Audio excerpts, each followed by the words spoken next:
name is Emily and I should have contoured my boobs before I started this video.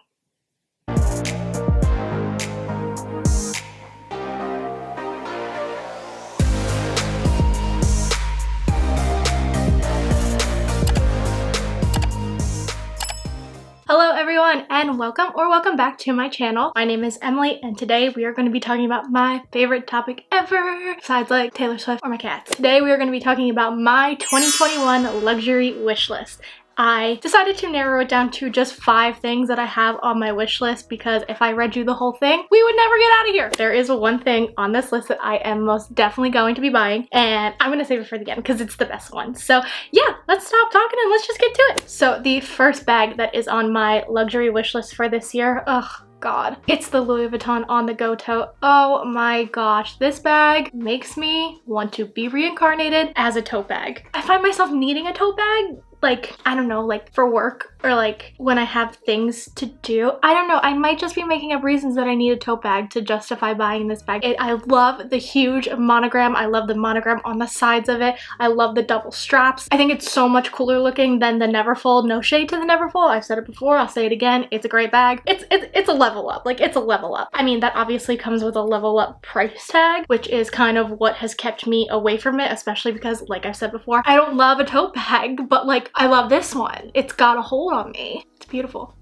I want to live in it. The next bag that I have on my luxury wish list for 2021 is something that I think is relatively new. I think that it may have just come out maybe in 2020 if I'm not mistaken, and that is the Dior 30 Montaigne bag, either in the blush leather or the blue oblique, the gold hardware. Oh my gosh, the gold hardware. That CD with the insert drooling emoji here because I'm just like, oh. It is so beautiful. I stare at pictures of it all the time. Anytime it comes up on my Instagram feed, I just think like, why do I not own that bag? I love it so much. I definitely want to add it to my collection. I think it is like, besides like maybe the saddle bag, the coolest Dior bag that's out there right now. I don't know how I'm ever going to be able to live without it. I don't actually have a Dior store anywhere like near me. The closest one is about 2.5 hours away in North Jersey. And the last time I went up there, it was during, you know. So there was lines to, get into all the stores and I ended up not having time to go in. I really wanted to go in and just like get my hands on this bag and just like feel it and touch it and smell it and lick it. No, I'm not gonna lick it. I think it looks great crossbody. I am all for a crossbody bag. It's probably my favorite kind of bag is a crossbody. I live for gold hardware. I live for like a monogram canvas moment. The Dior monogram, the blue oblique just makes me like feel things in a way that no man or woman ever has. So yeah, I'm really dying to get to my closest Dior store and just get my hands on this bag and play around with it, try it on, try it out, and see how it looks and maybe bring it home with me. So the next bag that I have on my wish list for this year, it is another Louis Vuitton bag. I really want it. Like, I really want it. I'll just tell you, it's the Louis Vuitton bum bag with the monogram. I live for a monogram moment. There's something just so beautiful about Louis Vuitton monogram that's just, maybe I'm crazy, maybe I need to be checked into some sort of psych ward, but it just gets me like.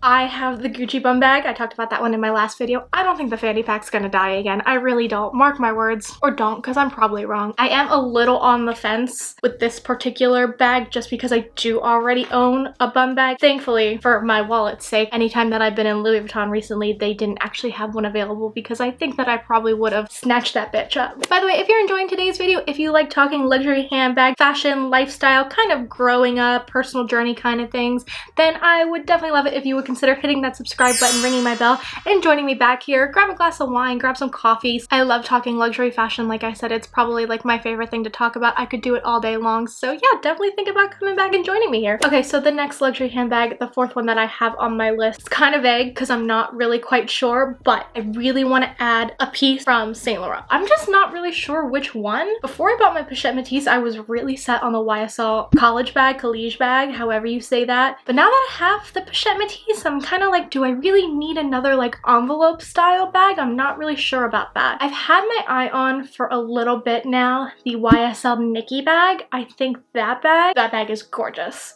I think if I'm gonna add a bag from YSL, I'm really leaning towards the Nikki bag. I want kind of like a blushy, maybe cream beige color. I don't really have anything like that in my collection. Either that or I'm also really into the YSL Lou puffer bag, you know, the one that looks like a puffy coat that you wore in elementary school. I really love that one with the black leather and the black matte hardware. I think that just looks so freaking cool. That just would take you from like basic B, aka me, to cool ass B, aka what I want to be. So yeah, I definitely have a YSL bag on my list. I'm just kind of iffy on which style I think that I'm going to end up going with. And the last bag on my list, I have saved the best for last in my opinion. I am most definitely buying this bag this year. I was supposed to buy this bag last summer when I was supposed to be in Paris with my husband, and I was gonna make this whole big thing about going to the Rue Cambon store in Paris, buying this bag. It still will be my first Chanel bag. Obviously that didn't happen for me this year, but it's gonna happen. The bag that I'm talking about is the Chanel 19. I am 99.999% sure that I want it in the, I believe it's the medium size in the black.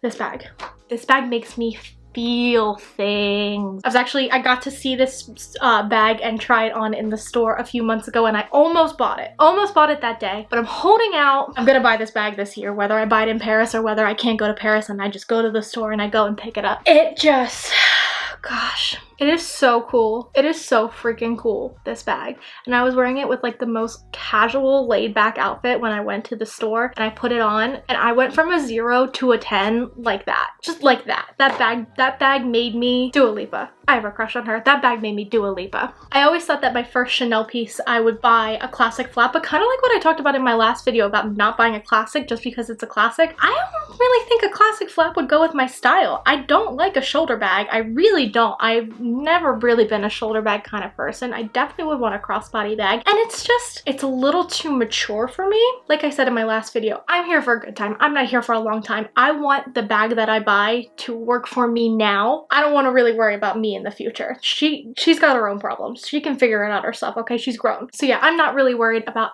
in my opinion, I think this bag is going to be a classic bag. I don't think it's going anywhere. I think it's super cool. I think the mixed hardware is always going to look really awesome. That's just my opinion, but I'm not worried about her being trendy. I'm not worried about her being a classic. All I'm worried about is her coming home with me, living in my closet, coming out to brunch with me, making my friends jealous of me, making me look cool, making me happy. So like I said, whether I'm able to buy this bag in Paris at the end of the year around my birthday, or if I am not going to be able to travel and I will just go pick it up from the Chanel store that is closest to me. Either way, that bag is going to be mine by the end of 2021. No questions asked. I tell my husband, I'm getting that bag by the end of this year. So yeah, that is it. That is my very short, very condensed, very congested 2021 luxury wish list. I'm really interested to know what is on your wish list from this year. I know we're already a little bit into the year. Have you picked up anything off your wish list already, or are you still kind of poking around? Or if you have any of these bags and you want to leave me the pros and cons down in the comments, let me know. I want to hear it all. Bring it on. So that is it for today's video. Thank you so much for hanging out with me, and I'll see you very soon in my next one. Bye!